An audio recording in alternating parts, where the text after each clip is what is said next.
માળિયાહાટીના તાલુકા રાજકારણમાં નવા ફેરફારની ચમક. માળિયાહાટીનામાં આગામી તાલુકા અને જિલ્લા પંચાયતની ચૂંટણી પહેલાં રાજકીય હલચલ તેજ થઈ. માળિયાહાટીનામાં આગામી તાલુકા જિલ્લા પંચાયત પહેલાં રાજકીય મોટો ભૂકંપ. ધારાસભ્ય ગોપાલ ઇટાલિયાની એન્ટ્રીની સાથે ભાજપમાં સર્જાયો મોટો ભૂકંપ અને હડકંપ મચ્યો. રમેશ ગોદાવલા સહિત નાના મોટા આગેવાનો, કાર્યકરો, બોડી સંખ્યામાં લોકો આમ આદમી પાર્ટીમાં જોડાયા. જૂનાગઢ જિલ્લાના સાંસદ તેમજ જિલ્લા ભાજપ પ્રમુખના તાલુકામાં રાજકારણમાં નવા રંગ દેખાયા. ધારાસભ્ય ગોપાલ ઇટાલિયાની હાજરીએ રાજકીય માહોલ ગરમાવ્યો. ગોપાલ ઇટાલિયાના આગમન સમયે ગોપાલ મારે પારણીએ જુલિયાના ગીત પર લોકોએ ઉમંગપૂર્વક સ્વાગત કર્યું.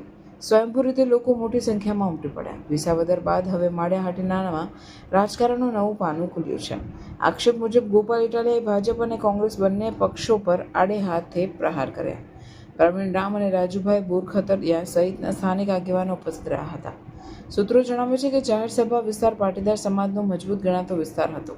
સ્થાનિક સ્તરે પાટીદાર સમાજ નવા જૂનીના મૂળમાં હોવાનું અનુમાન. આ દાવા બાદ ભાજપના એક જૂથમાં અસમાધાનની ચર્ચા તેજ. સૂત્રો દ્વારા જાણવા મળ્યું કે ભાજપના નાના કાર્યકરોમાં પણ રોષની લાગણી દેખાઈ રહી છે. ભાજપના યુઝ એન્ડ થ્રો નીતિ સામે અસંતોષ હોવાના ઇશારા મળી રહ્યા છે. બજારમાં ચર્ચા છે કે ભાજપના આગેવાનો સામે સ્થાનિક સ્તરે નાના કાર્યકરો લડતના મૂડમાં દેખાઈ શકે છે.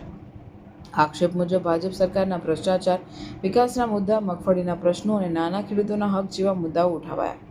સૂત્રોના દાવા અનુસાર આ પ્રવાસી માળિયાહાટીના જનતા આગામી ચૂંટણીમાં પરિવર્તનના મૂડમાં દેખાઈ રહી છે. હવે જોવાનું રહેશે કે જિલ્લા ભાજપ પ્રમુખ તથા સાંસદ આગામી સમયમાં રાજકીય ઝટકાનું નુકસાન કેટલું સંભાળી શકે છે કે પછી ભાજપના નારાજ જૂથોને મનાવવાની કોશિશ કરશે. એકલા હાથે ચૂંટણી મેદાનમાં ઉતરશે એ પ્રશ્ન હજી ખુલ્લો છે. આમ આદમી આગેવાનોએ પણ પોલીસે આડે હાથે નિવેદન આપ્યા હોવાનો દાવો. સ્થાનિક રાજકારણમાં ચર્ચા. ભાજપ અને કોંગ્રેસ હવે નવી રાજકીય પડકારની સામે ઊભા થશે. જૂનાગઢ જિલ્લા ભાજપ પ્રમુખ તથા સાંસદ માટે આવનારી સ્થાનિક ચૂંટણી લોઢાના ચણા ચાવ્યા સમાન સાબિત થવાની ચર્ચા. રાજકીય વલણો મુજબ માળિયાહાટીના હવે સૌની નજરમાં. માળિયાહાટીના પુરુષ સ્ટાફે ચુસ્ત બંદોબસ્ત ચડાવ્યો હતો. મરી જાય એવો માહોલ છે માળિયામાં, પગ નહીં મુકાય. એટલે તમારા હોકારાનો મહત્વ છે. હું તો તમને વિનંતી કરવા આવ્યો છું. મારે એક વાત યાદ કરવી છે. હું 2022ની વિધાનસભાની ચૂંટણીમાં આ પિયુષભાઈનો પ્રચાર કરવા માટે આવ્યો હતો.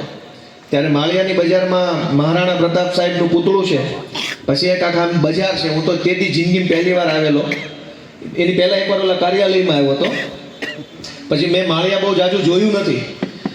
ઈ પૂતળાથી હાલતો હાલતો બજારે ગયો, એટલે હાકડી બજાર છે ને બે બાજુ દુકાનો છે બધી.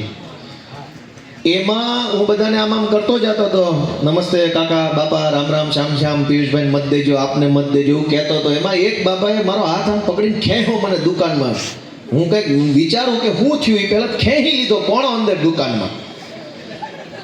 અહીંયા કોઈ છોકરી દેવા તૈયાર નથી. તમે કંઈક બધા વાંઢાનું કરાવો એટલે મત બધા તમારા. આ ગામમાં કોઈ છોકરી દેવા તૈયાર નથી, એવું મને એક દુકાનવાળા કાકાએ કીધેલું. સાચું ખોટું તમે જાણો. અને એટલી બળતરા સાથે, એટલી પીડા સાથે, એટલા આક્રોશમાં એને મને કીધું, ગુસ્સામાં કીધું કે અહીં કોઈ છોકરીઓ દેતું નથી. તમારે રાજનીતિ કરવી હોય તો અમારા છોકરા વાંઢા ફરે છે. વાત દાંત કાઢવાની કરતા તે દુઃખ લગાડવાની વધુ છે. તમે જાણો એ પરિસ્થિતિ કેમ થઈ. 35 વર્ષથી ભાજપને મત આપ્યા, કા મલકમાં કોઈને દીકરી દેવાનું મન ન થાય, એવું તો હું પાપ થઈ ગયું. જવાબદારી ભાજપની હતી કે અહીંનો વિકાસ કરે, અહીં 4 હારા રોડ બને, 4 હારી કોલેજ બને, 2 હારી જીઆઈડીસી આવે, 4 હારા વેપાર આવે. હું કામ ન થાય કાંઈ? પણ એ 35 વર્ષમાં કાંઈ ન થયું. ત્યારે એ વેપારી આવી બળતરા મને કીધી ને, કાંઈ અહીં રહેવા લાયક નહીં વધ્યો ત્યારે. વાત સાચી કે ખોટી તમે જાણો. દેશે નથી દેતા, હું અહીંનો છું નહીં.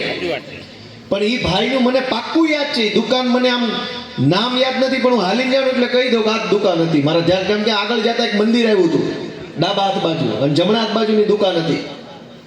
એ તમે વિચાર કરો કે કઈ પરિસ્થિતિ થઈ છે આ માળિયામાં, માંગરોળમાં, આખા ગુજરાતમાં. અને તમને એમ થાય કે અહીંયા અમારે રોડ નથી બનતો, ધારાસભ્યને ફરિયાદ